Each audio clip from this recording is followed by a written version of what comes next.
Well, welcome everybody. We're going to get started here. I'll let Ransom take over the board meeting, but just as we get going, I'm going to be responsible for passing the microphone around. So if you do have a question, we ask you to use the microphone just so the people that are watching, on Park President Live can hear your question and hear the answer. So I'll come around with the mic. We just ask you to use the microphone if you can, please. Thanks.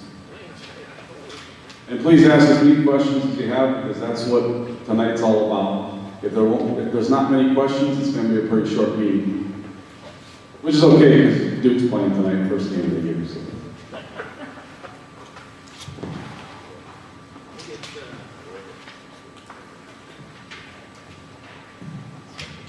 Well, good evening. Thank you for coming out tonight. We're gonna run this just like a board meeting, so we'll go ahead and get started with the call to order, and that brings us immediately to the Pledge of Allegiance.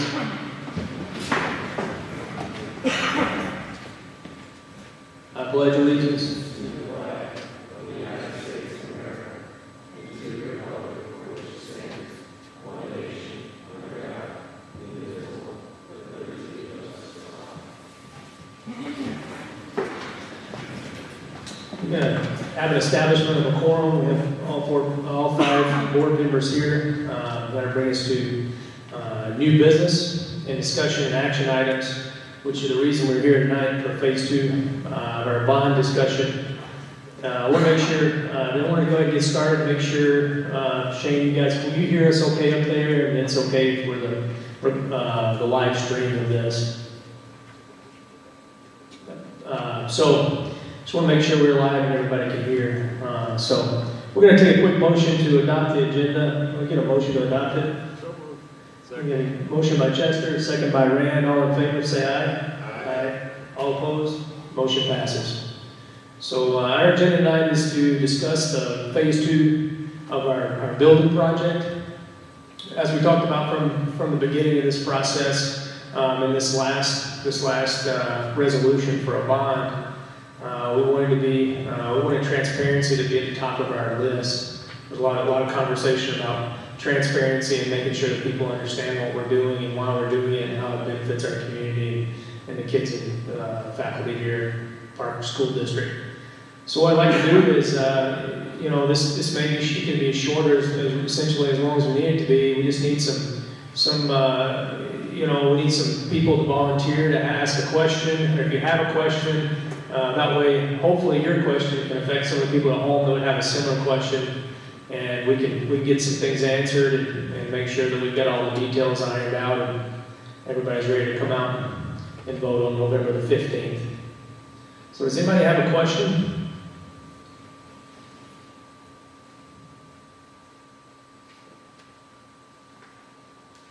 Or a comment? We'd take a comment at this point too, so. Any of the board members have anything to add to the rest of the members? Did everybody get a pamphlet that wanted a pamphlet? Those pamphlets have a lot of information about the project and what we're doing and why we're doing it. Just so you guys kind of know what we've been doing in the background. And there's been a vote yes committee. Been doing a lot of kind of meet and dialogue places. We've met with we just met with the senior citizen group at the community senior center. Visited with them, presented on what we're doing as far as the bond. We've met with the Parks and Rec board. We've met with what was the group we met with transit? Met with those guys. Rides. Yep, the ride thing. Yep. The library. So there's been a lot of different meetings. After the board's met several times. So I feel like we've been trying to get out into the community and meet with people. There's been a lot of postings on social media. And there'll be some things coming into the paper here pretty quick. So that's what we've been doing, just trying to get out and make sure everybody knows what's going on and the need here at the school. Ransom, we do have Jerry Speckman with us here too from D.A. Davidson. D.A. Davidson is, we're financing our certificates on our bond through. So Jerry's here to ask any of the financial questions too if you have any.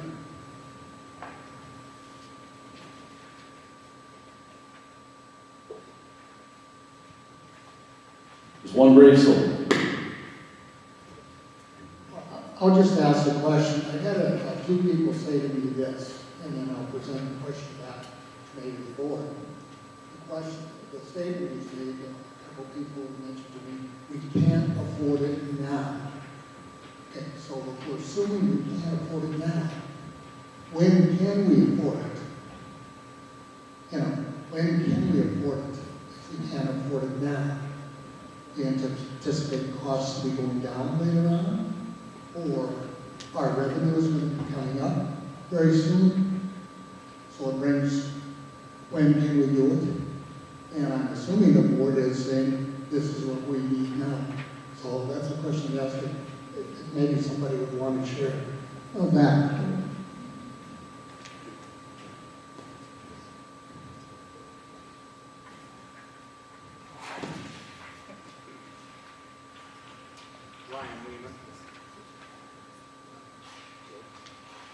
Testing, there we go. I am Ryan Weeman. I'll address that in 2 points.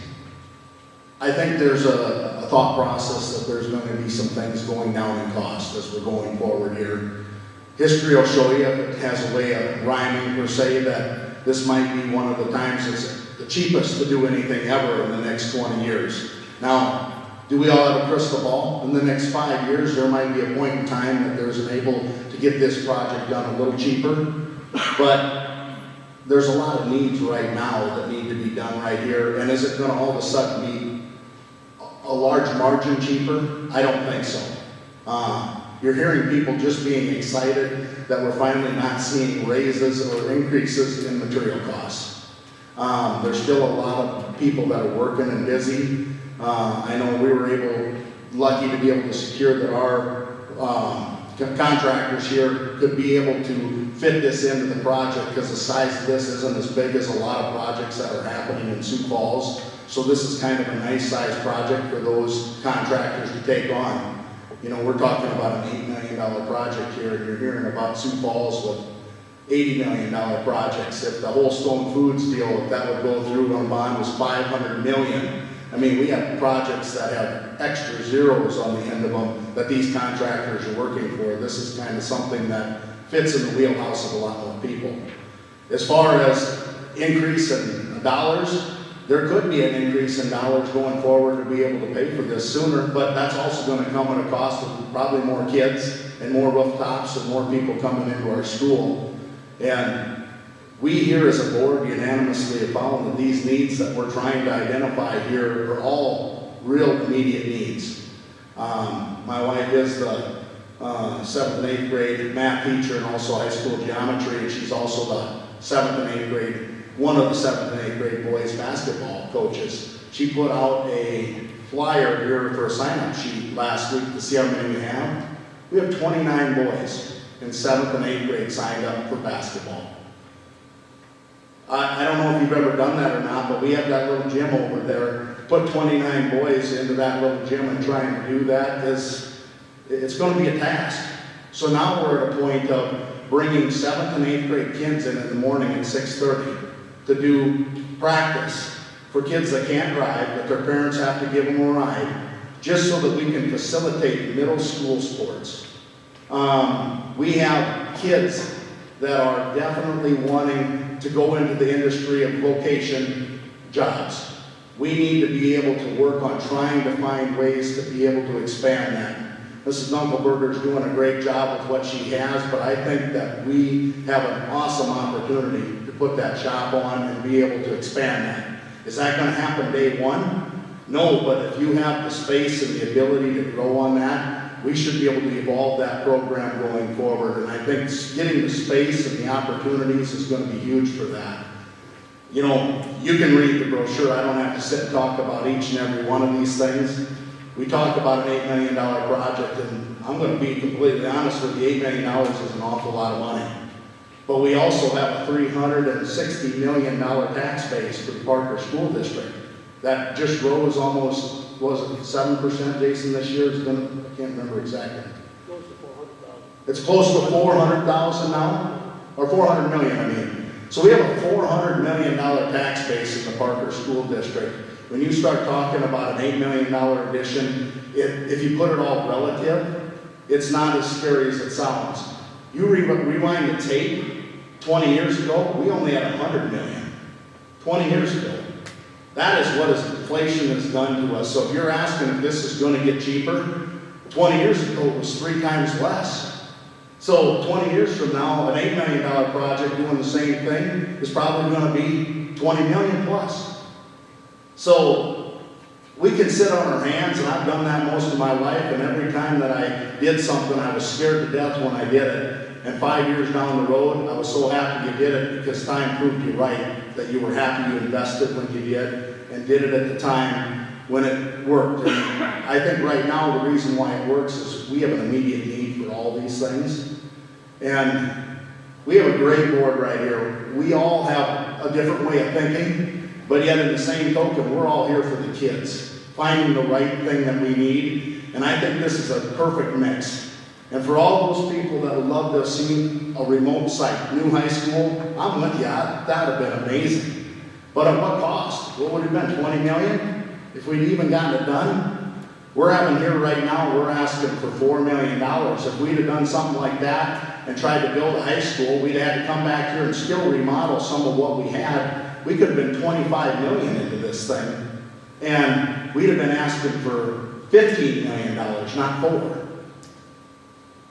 So let's do the right thing and get past the fact that you're mad at me because I wanted all this stuff, or you're mad at Jim, or mad at Matt, or any one of us right here. Because I tell you what, I mean, this is a tough decision. I don't know if any of you guys are married, but go home and try to spend money, and it ain't easy to do it with a spouse. Now imagine putting 5 people on a board and trying to figure that out and trying to come up with what's right. And we're all doing our own things business-wise, and none of us here do it wrong, but I guarantee if we all ran the business, we'd do it differently.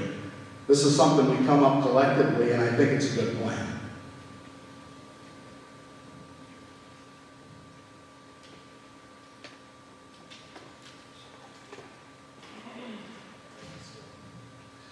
Hello, folks. As Donovan said, Jerry Spelman with D.A. Davidson. There's the construction costs, and then, of course, you got your financing costs. And right now, as everyone's very aware, interest rates are going up. And so that does pose a bit of a dilemma. When we structure these, we ensure that the school district has the ability to refinance the higher rates down the road if an opportunity arises. So from the perspective of the financing, there's really an opportunity to take advantage of lower rates in the future. So I just wanted to address that from the financing side on the increased costs. Thank you.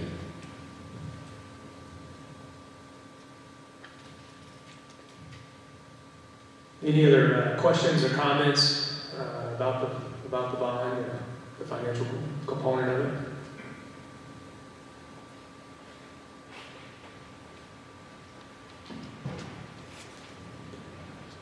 I just got a comment. I guess I see there's quite a few people more. There are different faces in here than prior. Not several. There's a few in here that are no's. I know for a fact. And so I guess I'd challenge your thinking a little bit and pose the question. Early on in my life, 12 years ago, I didn't invest much in my marriage. And this past weekend, I got the opportunity to attend a marriage conference called Weekend to Remember. And my wife and I have been attending these off and on occasion. But now, if you flip that and look at it from our kids' perspective, and you look at it from the building's perspective and things like that, I'd challenge any of you guys that are farmers in here, what has seed prices done in the last 20 years? A bag of corn now is $2.80 plus for good smart stacks. Machinery sales, brand new Case IH sprayers, $680,000. They're not going down, materials aren't going down. There's a concrete shortage. It's 14-week lead times, and Rob Jensen can probably answer that. But you can't even get concrete without it, so it's not going to disappear. Right now, we have an opportunity in front of us to invest into our kids and cement that legacy. I think, I've heard some conversation about legacy with some people concerned about that. And what this building will do as far as opportunity for ag, for sports, for extracurriculars, band, FCCLA, choir, music, I think you guys have an opportunity here where we can all get on the same page and provide it for them, and then it's up to our school board and our administration to take the ball and run with it. But it's our job as the tax base to ensure that we give them that opportunity. Now, we were up at the senior citizen meeting, and we heard, well, that school did what it did, and there was kids in wheelchairs, and it went fine. Yeah, that's great, fine and dandy. 20 years ago, you didn't have to have kids in the classroom. They could sit downstairs and have their own teacher. Can't do that now. It's called discrimination. The federal government will get involved. And so what this will do is we'll bring it to ADA compliant.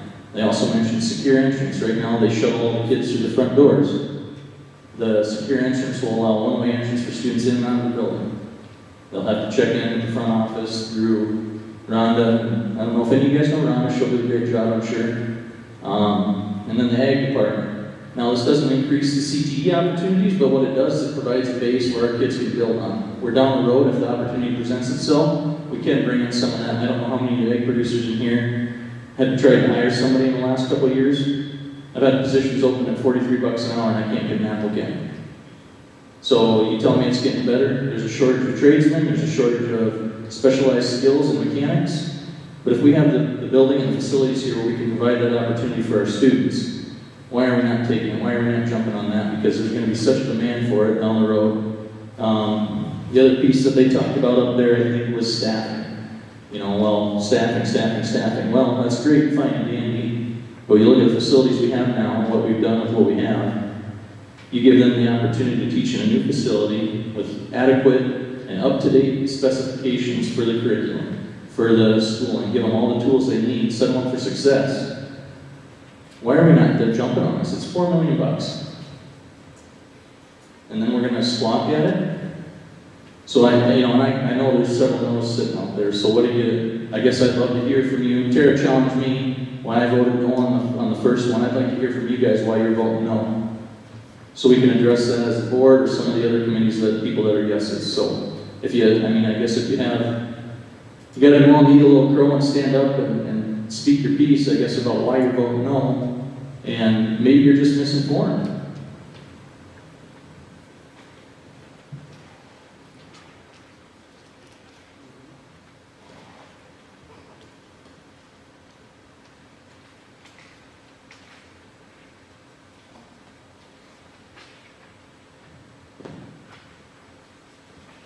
Any other questions or comments?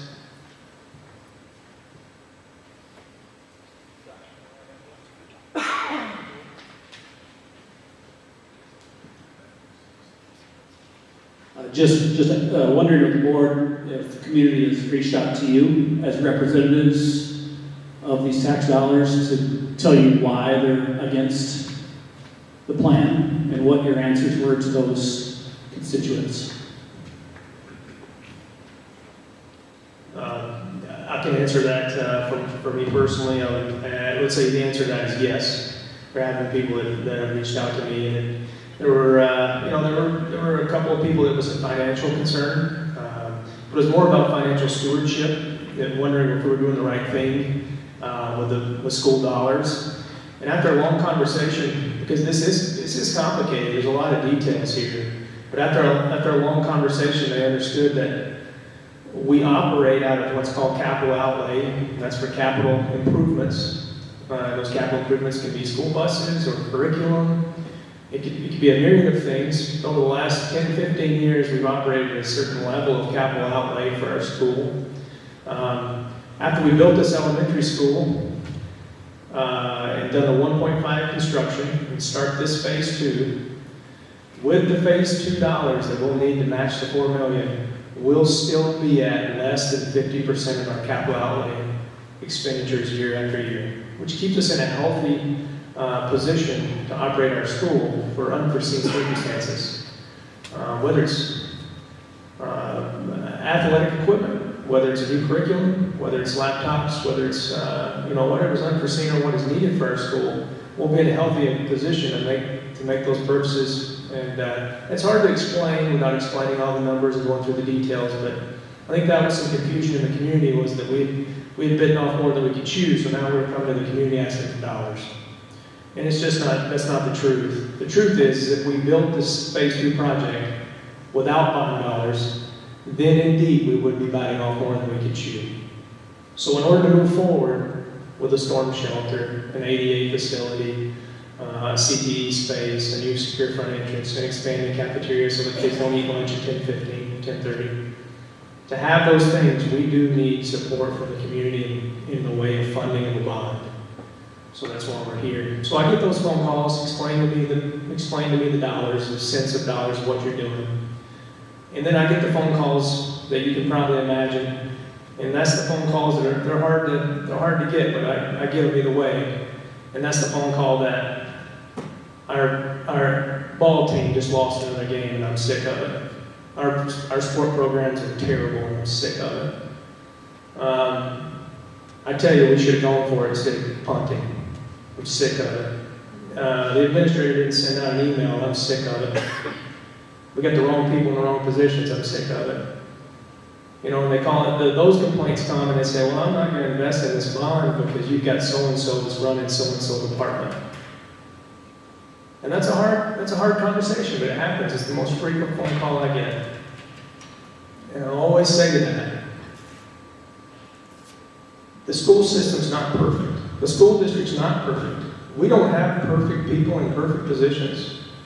But we've got a really good school district that we're really proud of. And the decision to vote yes on this bond, the decision to invest in our kids and our community, has something to do with the future, the long-term future, the facilities. The people you're speaking of that you're concerned about, that you may not personally like, they may not be here in 5, 6, 7 years, but you will because it's your community. I will, it's my community. These are our kids, this is what we're investing in. We support everyone in this school district because that's how we can be successful. Is by supporting the employees that work here, or the people that put in their time and educate. Is it perfect? No, it's not. But we can invest in our kids with this. We can do this. So those are the phone calls I get about the bond. They want to talk about personnel, and they want to talk about sports. And that's about it. Otherwise, the question might be, how much is this going to cost me per acre? And there's a calculation on the school website that breaks it right down. It's actually on this trifold pamphlet. It tells you what it's going to cost per acre. And I'm very sensitive to that because I know everybody works hard for their dollars, and it's a big deal. It really is. To be ungrateful would not be the right thing here. We're very grateful for anybody that wants to vote for this, but trust me, the investment's worth the cost. Anybody else want to answer? Did anybody else get phone calls or about the bond that you were? I guess I don't get a lot of phone calls, but I've talked to a number of people, and going back to when this started, this was the most aggressive plan that we could do without a bond. That's where this came from initially, and then COVID came along.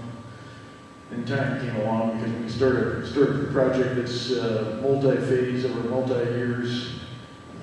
Pretty unrealistic to think the price tag's going to go down. And rightly so, you want to do it right the first time around. But even if COVID hadn't come along, I'm guessing we'd have been probably $1.5 million short. Materials went up enough to offset that. But it's a bond. It's just like an opt-out on the general fund side. A bond is money above and beyond. And I guess I respect there are people out there who don't have great interest in the school, see the dollars it's going to cost them. I'm not going to tell somebody they can't vote no if they don't want to. But if you have interest in the school district, this is the next step the school needs to take. And this bond will get paid off for 20 years. This bond will get paid off for 20 years. We just paid off the last one. There will be another one coming right behind it. That's just the way it works. You can't build anything out of our capital outlay side of the project. There's not enough funding there. We saved as much as we could to offset that. We're using as much capital outlay funding as we can to still be able to make the school function. But you're just that much short. And like you said, historically, look back, every 20 to 25 years, there's been a building project in the school. maybe in the big picture it was better. Some of these school districts never did anything, so they let them fall to the ground, and then they built an all-new school in one go-round. We've kind of tried to take it off in bite-sized chunks. I don't really foresee that changing. This is the next step. There's nothing really extra in our plan. I mean, it hit all the check marks, but we didn't put anything above and beyond in here. This is all things that we recognize as being needed. Some of it's been needed for quite a while. And there's a cost to it. But I guess if you're interested in supporting the school district, I hope people will step up and pay that. If they're not interested, I guess that's their right too.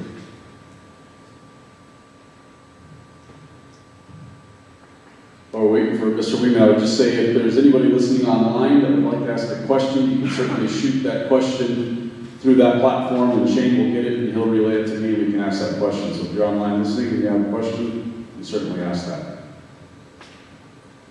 Just to get on top of Jason's comment there, when he said that there will be another one coming, there will be, but that'll be hopefully 20 years from now.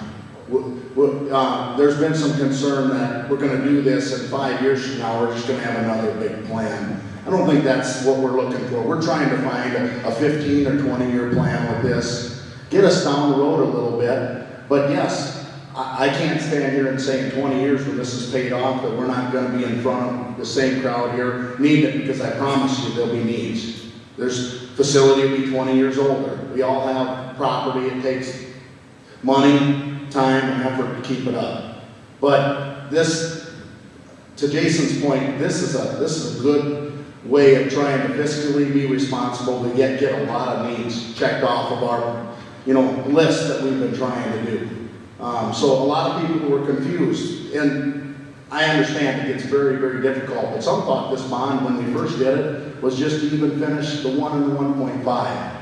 And that's been cleared up now, I think, but maybe there's a few people that don't understand that. But this is extra money coming. When we're all done, if this would pass and we get a yes vote on the 15th, we'll have spent $15 million on this facility in the course of about 3 years. And we're only passing $4 million of that on to the taxpayers. I do know you pay your normal tax that goes into what we are, but we're needing just a little help to make that all work. And if you look around and you watch what other districts are doing the size of ours, Doc, do you know what Baltic was doing? Was it $30 million? 40. They took the maximum, 40 plus 36, and then they had to go back to COVID. It's in the 40s. It's in the $40 million range. Same size as Parker, South Dakota.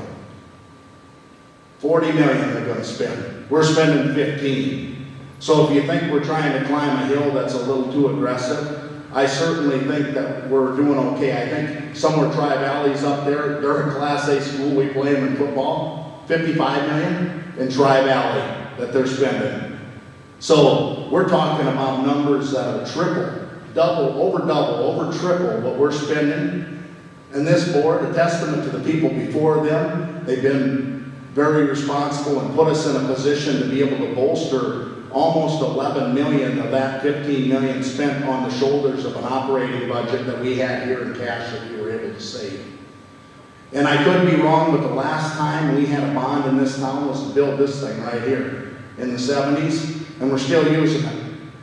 We keep saying that these gyms are just for sports and for basketball and for volleyball, but we have meetings in them. We have 4-H competitions. We have graduation. We have music concerts. We have everything. So these people keep saying, dang, I'm tired of spending money on sports. Well, there's a whole heck of a lot more that goes on in these gyms than just sports. These kids, more today than ever, need to be involved in things.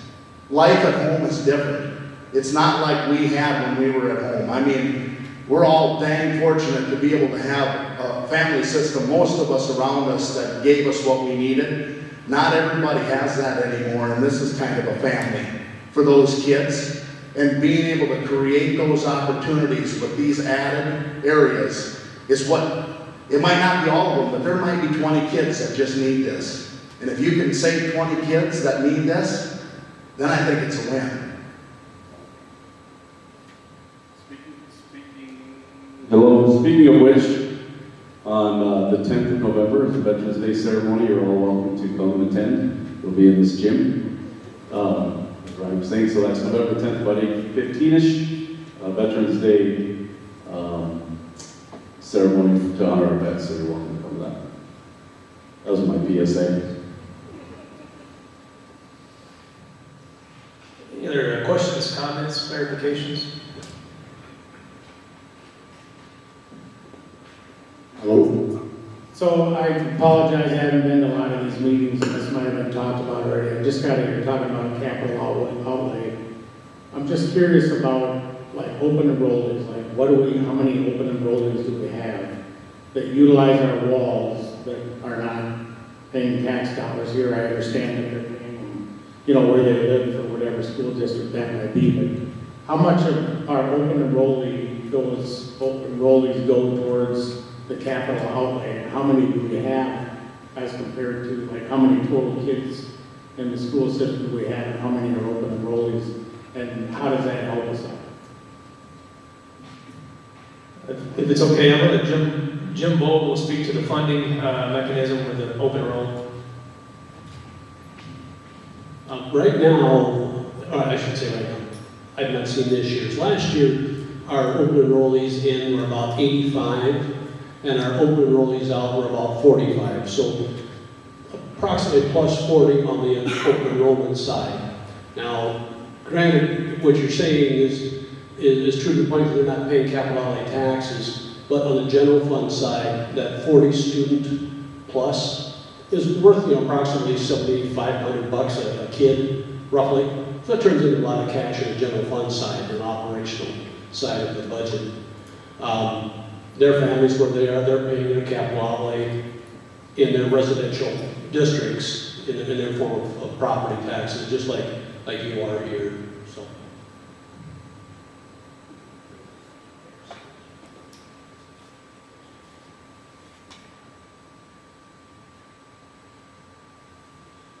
Tara Nolan, what questions do you have? What statements do you have? To be fair, I've asked a lot of questions up until today. So, one of the things that I think is really important to talk about too, and Nash kind of touched on it with legacy, but I've lived in 4 different states, and I've lived places where when growth happened, it was accidental, and the infrastructure around it was not great, and out of respect to those places, I won't name names, but we've all been to places where you're like, wow, why is this road here, and why things don't make sense, and then you come to other places and you're like, wow, they really thought that out, that is fantastic. And the reality is growth is happening. I work in the world of real estate, and I'm here to tell you, people want to live here in South Dakota, and as Harrisburg and T and all those bigger communities are no longer the small towns that people are looking for with their schools, small towns like ours are going to be where those people who want the small atmosphere, where it's like a family, like Brian talked about, this is where those families are going to come. And that's happening right now without us even marketing as a community of how awesome our school is for their kids. Because I drive around when the house goes on the sold MLS, I go see what county plates are those people, where did they come from? And most of the time they've come from Minnehaha or Lincoln County. And so those people are coming here, and I don't want to wake up in 10 years and go, well, shoot, we didn't plan that out right, and now we're scrunched for space at the school and have all these other infrastructure issues for the kids that's why those people came here. And so just thinking through what that's going to look like, because whether we want it to grow or not, it's going to happen. And so how do we plan for that to happen in a really awesome way? And it's going to happen, I think, because of the fact that we have an amazing community. Our family moved here in 2013, and it took me less than 12 months to go, I think I'm going to stay here, because the community of the people around us who have kids at that time was just amazing. And so I'd love to have our school be able to have that support and reflect that for those people who are going to come. Because they, like I said, I think they're going to be here whether we ask them to be or not. Because this is an amazing place and people want to be here. So it's going to take those of us who've been here before to get this to go along so that we can continue to have an awesome place. Because if we get too many kids in a small space, some of that's going to get tough. And so I just want to wake up in 10 years and say we were one of the communities that planned for the growth. We didn't just wake up and have it happen. And so legacy is a huge part of what we're trying to do today with this project. So. And Tara's dad moved to Parker and works for us at the school, and he's awesome. So shout out to Carl if he's listening. All right. Carl's babysitting too. Thanks, Carl. Thank you for that comment. I just wanted to touch on that a little bit, is that we had two, and I know I've reiterated this time and time again, we had two really big studies done. They were studies done by PE Group and the Kokasver architect firm, and they had us projected between 600 and 650 for students within the next 10 years. And that was just future growth, and there were some variables there, obviously, that would impact that, accelerate it or slow it down. But that's the kind of growth we were looking at in the next 10 years. And then there were a lot of our current systems that had reached the end of their normal working life. A couple of boilers, some electrical systems, a lot of the main systems in our school. So we were given the number of $3.5 million in updates just to maintain the school as it was. Just status quo. That's with no improvements. That's just fixing the things that were going to be inoperable or worked very poorly. If you've ever seen it, you come in here at 8 o'clock in the morning and you can see the kids' breath while they're sitting in the classroom with coats on. That's not a good thing for our kids to learn. It's not a great environment. Or if it's super hot in the summer, we get, there's a lot of things that were dilapidated that needed repair. So we weren't in a great position to do nothing and to continue to watch the condition of our school deteriorate. Well, that's why we're here today, and I appreciate your comments. We do have to look at the future. And I know there are probably people maybe in this room or online that don't want this community to grow, and I respect that. And I respect if you don't want to support the school. I respect that. Everyone's got an opinion and a decision. They can direct their dollars where they want to, but I got to feel that the majority of this community wants to see it prosper and move forward in a fashion that we're proud of, because we're moving forward regardless. Time's going to move. We just got to either be proactive or reactive. And we've got to be proactive on this one because our school made us be proactive. It was time to fix some systems. So, anybody else have a question? Or here we go.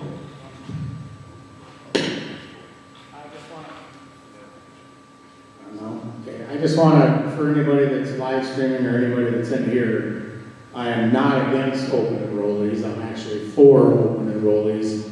I've invested in this community myself, and I want us to invest into this community.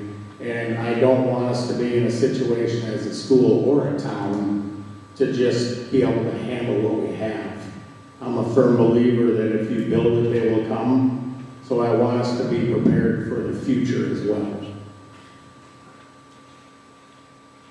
I thought an advertisement was coming, I really did. Thank you.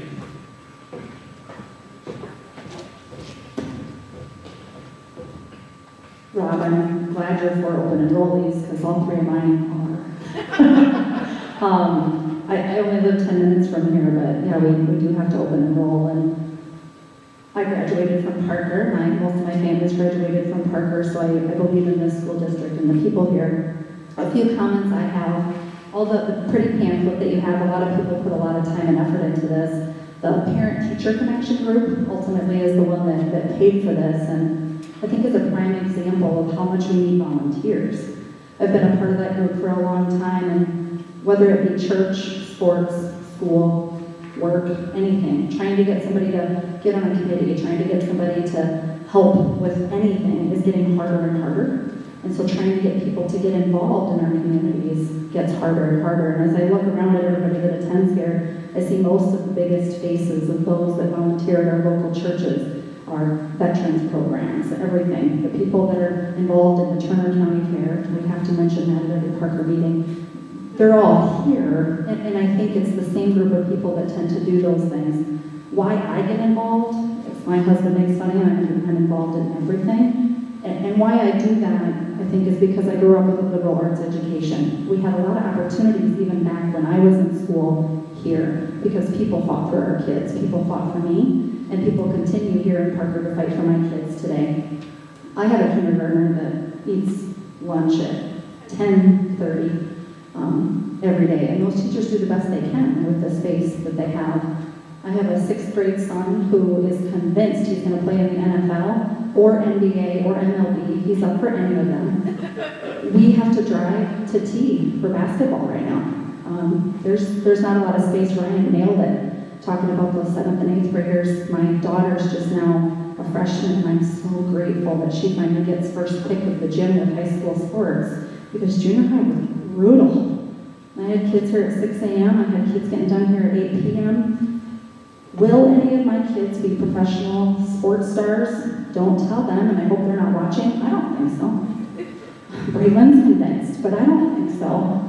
But it still makes them better people, having more than one thing to be committed to, and whether that be FFA, whether that be marching band, whether that be 4-H, something else I'm passionate about, or whether that be sports, them learning to multitask, them learning to deal with different people makes them a better person. And Ransom, I want to thank you for taking all the calls that you've taken. I've had a lot of those conversations as well, and to touch on my freshman daughter, that's important because girls are much more dramatic than boys. I think we can all attest to.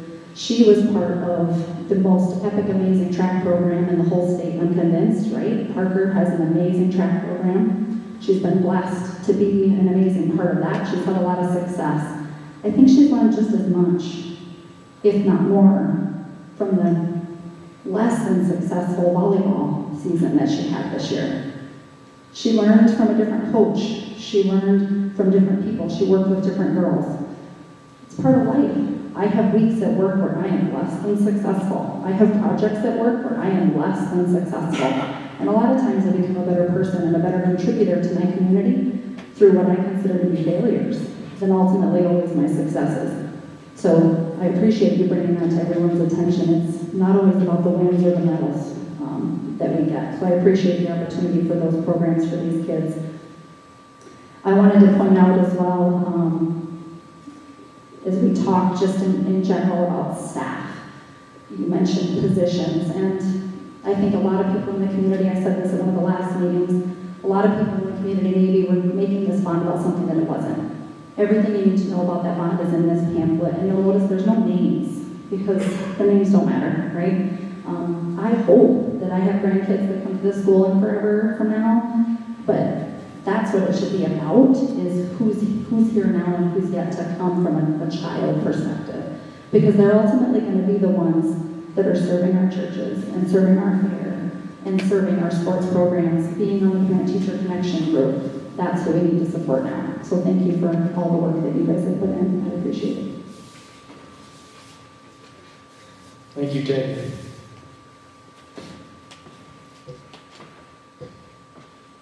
Any other questions that we can talk through or work through together? And please feel free. I don't know, this is not a judgmental environment, but it seems like there's a majority that wants this thing to happen. And I would really encourage and welcome any negative comment in terms of what you feel about the bond or something that we could do better. As long, in the interest of being respectful to everyone in here. If there's something that's a glowing concern that you think we've missed or you would like for us to revisit, we're open to do that. This is all ours, right? This is yours. This is our community. It's not. We all represent a segment of this community, and we're welcome to listen to your concerns.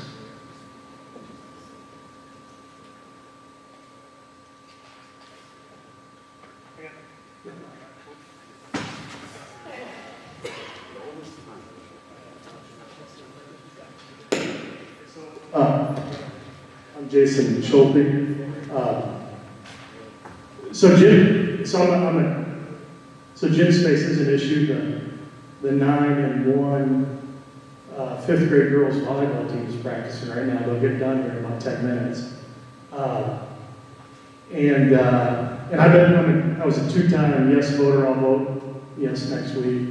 But I learned something through this process, that the school doesn't have a proper storm shelter. And so, as I understand it, should this bond pass, well, it'll build a proper storm shelter. I'm curious though, if a tornado warning would happen during school hours now, what is the protocol? Where would the kids go, current state, without proper storm shelter? So the storm shelter piece is something that just came about with Coke Hazard, and essentially that is saying that we're within, I think it's 11 miles, guys? 11 miles of the 250 mile an hour wind zone. So we're right on the edge of what they're saying is, if we build something new, then we have to have this shelter because of that. Where they would go now and proceed to is our elementary students would be in our current elementary, they would go to the hallways if there was a tornado. And we would have 2 lines in the hallway for them, and we utilize the bathrooms, we utilize downstairs over here, we also utilize the locker rooms. We actually don't utilize this gym for a tornado warning or shelter right now. And we usually have 2 drills a year on tornado drills, 4 for fire, and 2 for lockdowns. I just want to piggyback off of that comment that the conversation about the storm shelter and the secure front entrance, these aren't, once you come and vote yes to something because you're afraid, there's a fear factor, these are things we're doing to optimize our environment so that our kids are safe. There's no immediate threat, kids are safe. The disaster plan is reviewed and improved every year. But it's just the facts, it's the facts that there's not a storm shelter here. But when we do this, there will be one, which is a great improvement to our school. The front entrance, they do a great job of securing our front entrance now. I don't feel like our kids are unsafe any time during the day. But as we know, this is an issue that needs to be addressed, and that your front entrances need to be secured in a fashion that meets modern standards of things that aren't good, that are happening into society today. So I don't want anyone to think that their children are not safe here, because they certainly are safe here. We're just trying to improve their safety moving forward. And it's just like if you have a home and you turn it into a business, well, you can do that without putting a sprinkler system in it. Is the business unsafe there? Well, probably not. We hope there's no threat of anything here. But once you start moving walls in that home, state comes in and says, hey, guess what? You're going to have to put in a sprinkler system. Because fires do happen, and we know that's the safest thing during a fire is to have a sprinkler system. So we know a storm shelter is the safest thing to have when a tornado comes. I want to be in a storm shelter. I want my kids in a storm shelter. We know if there's someone who wants to do harm on this school, we know a safe entrance is the best and first thing we can have, is a safe front entrance daily. So we're realistic. This is reality. We know what's happening, what we have here, and what we don't. We don't talk about bats. We don't talk about mold. We don't talk about lack of ventilation. We don't talk about a kid that's got a broken leg that falls down the stairs because there is no elevator. We don't talk about those things. They're not talked about, right? We just live with them. This is improving our school for tomorrow. Our kids, that's what we're talking about. It doesn't have to have anything shiny. We don't have to put copper roofing on top. It doesn't have to be gilded and floored. It doesn't have to be those things. It just has to be the right thing. Because when they call Ransom Jones and they say, well, you're a school board guy, right, Ransom? I heard that about you. You're a school board guy. You're the president of the school board. Did you know you didn't have a secure front entrance on your school? And you had $500,000 in capital outlay, you could put some automatic locks and redo your front entrance? Did you have some tornadic events the last 15 years? Why didn't you put a storm shelter in your building whenever you were putting $15 million into it? I'm not going to take that phone call. I'm going to say I did. I did my very best because I care about the kids in this community and I care about the people in the community. So if you're looking for somebody to do the wrong thing, I'm the wrong guy. I want to do the right thing. And the right thing is to go on November the 15th and check the yes box and say, let's do something for our community and for our kids. The value's worth the cost.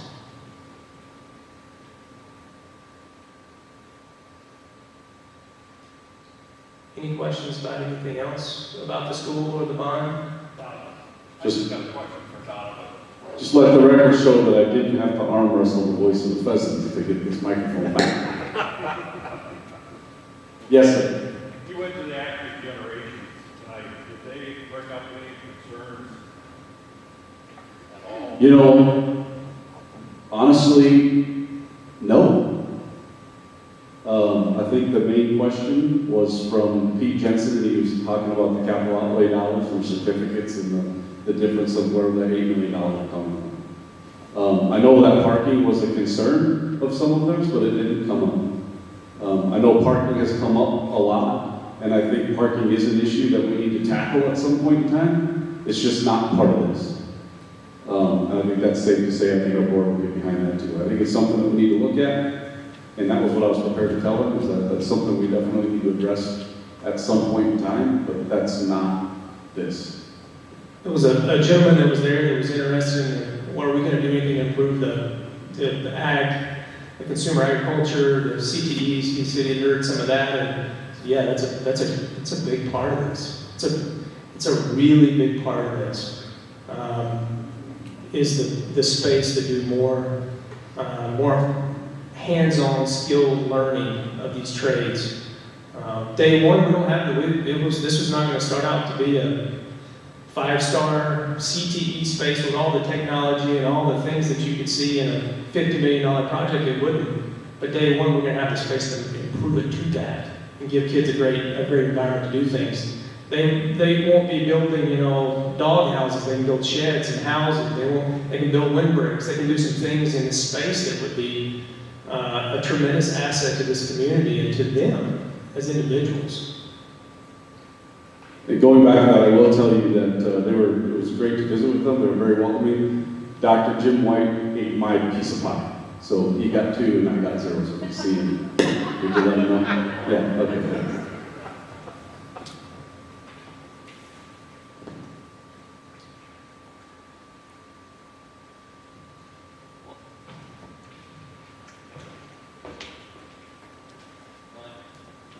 I think the big thing too with what you're talking about, Ransom, is the opportunity there to make it a $55 million egg program. I think that opportunity is there for you to come alongside and partner with the school, donate some plasma cutters, donate some torches. I mean, bring the equipment in if you have it, let them work on it, let them tear it apart. I mean, that's what this is all about, is providing a foundation so that the community can come alongside as well and support and build into those programs. I mean, it's not going to be day one, turnkey, this is what Pam Holman did in Sioux Falls, no. But the foundation's there, and egg producers, construction guys, choking on my own spit, sorry. Yeah, you guys can come alongside and partner with them. I mean, donate a motor, you got an old tractor motor sitting out there, bring it in, let them work on it, come in and teach a class, help out. It's all there, the foundation, everything's there, we just gotta get this thing pushed through.